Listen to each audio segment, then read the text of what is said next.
Hello everybody, I'm Scuttles, and welcome back to Jurassic World Evolution. So I've got something a little bit special for you today. I've got something kind of nifty. Come and check it out. Alright, so while we have this little introductory scene going on right here, showing us Isla Nublar, I'm going to talk to you about something. Recently in the modding community, there's been another breakthrough. Yes, not just the Whoa, we're sliding around. Not just the Pachyrhinosaurus update, which allows us to add new species rather than just replacing them. But there's also been another update which now allows us to have terrain tools. Obviously those were in the game already, but these are improved terrain tools. And with this newly found tool, I've gone ahead and decided to try and create a little bit of a park myself today, just to kind of experiment with it and see sort of what kind of capabilities this will unlock for us.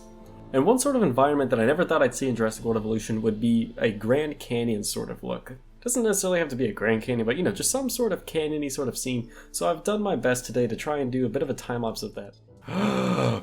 Look at this! I don't know if this is amazing to you or not, but it's amazing to me. This is totally new. We could not do anything like this before. Obviously Frontier does not support modding. I'm assuming it's so that they don't get a bad rep of anything that other people put in their game that they did not give the stamp of approval for, and I'm assuming that's why they don't support it. I'm really not entirely sure, that's just my best guess. But basically, I just kind of wanted to push the limits of this new tool just to see what all it will open up for us in our future park builds. That's kind of cool. Okay, anyways, now that we have this newly found ability, I'm going to go ahead and run a time-lapse right about now, just to kind of show you guys what we as park players are now able to do with our parks in order to make them more unique and distinguished and customizable. So, cue the montage! Alright, so for a start, I just kind of changed what textures I was using by installing a mod on Nexus. I think it's called Earthy Looking Terrain or something like that. I'll have a link to it down below.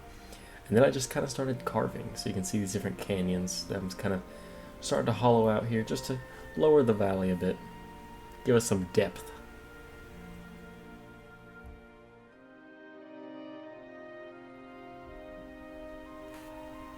And then once I was where I was somewhat happy with how it was starting to look, I decided to put in the stream at the bottom because all those canyons have a little stream running through, and that's kind of what carves them in the first place, a little river. And I kind of had some difficulties here, and you can see how I'm raising it up just a tad. For some reason I wasn't allowed to put the water that low, so I had to bump it up just a slight little bit so that I was able to put in that stream. And I tried to use my knowledge of rivers and stuff to have these horseshoe bins or whatever. If you look at Oxbow Lake and stuff like that, you can see that in these canyons they have these curving, winding rivers like this.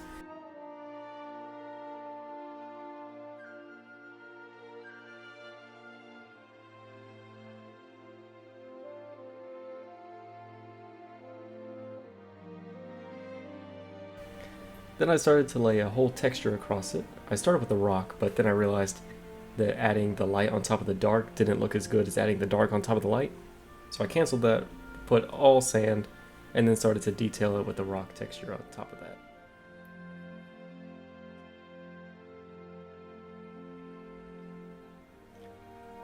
So here I'm just kind of removing all the trees and adding some more little ledges and bluffs or whatever you want to call them to the canyons.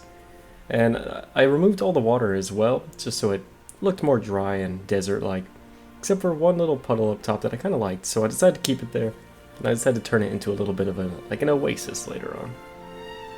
Here's just me smoothing out some paths so that the creatures actually have the option to go up and down without yeeting themselves up and down the cliffs. Here's that little oasis I was talking about. Some happy little trees here and there. And then it was about this time that I started to add detail and terrain and vegetation to the canyon itself. I decided to lay out all of my different options just to see what I could play around with. And I tried to think about where plants would actually be growing in a canyon. So I obviously followed along the river's edge. I thought where there's water, there'll be the plants. I tried to find spots that get lots of sunlight because I thought maybe there could be a little tree bouncing about there. So that was my thought process with that. Obviously I wanted to add some rocks in there just to give it some detail and not just be a flat surface all the way around, same old texture. But just try to keep the vegetation to a bit of a minimum, but still showing some signs of life down there. Then it was about this time that I was actually finished with the canyon itself, almost, so I decided to start adding creatures, and I tried to take inspiration here too. Some of the inspiration I took was from Disney's dinosaur. I added in like little Styracosaurus and stuff like that, just to kind of play off of that, and like the Iguanodon. And I tried to think of what sort of real creatures you could find in a canyon like this. Like I was thinking of like bighorn sheep and stuff like that. So because of that, I decided to put in some sticky Molochs, and here's the grand reveal. Going over the ledge, I changed it to dawn or dawn or dusk, I don't remember what it is. Either way, it gives it more of an orange look to it instead of a yellow one, like many canyons have, so I thought that looked much nicer. There you can see the little Allosaurus down below. I decided to only have one top apex predator like that. The different creatures you can find here are going to be Compies, Stygimolochs, Allosaurus, Iguanodon, Styracosaurus, and Nodosaurus. I decided to have a bunch of Compies, almost like little lemurs, because these are the feathered ones. You might be able to see them later on, scattering about. And some Troodons as well. I think I forgot to mention that a second ago.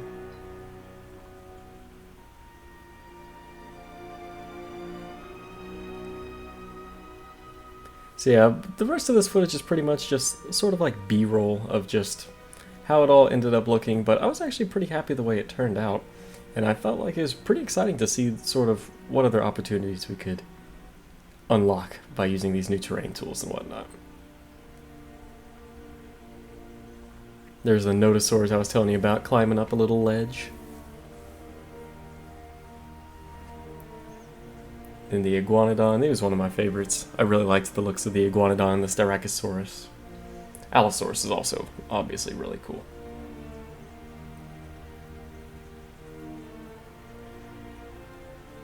But yeah, I guess I'll go ahead and just kind of leave this playing here. If anybody wants to see the rest of the B-roll, just to see kind of how it turned out, you can go ahead and do that. And if not, thank you so much for watching. I hope this kind of showcases what these new terrain tools will allow us to do, and maybe even gives you inspiration to go out and make some of your own maps of your own. So yeah, thank you so much for watching. Until next time, I'll see you later. Bye-bye.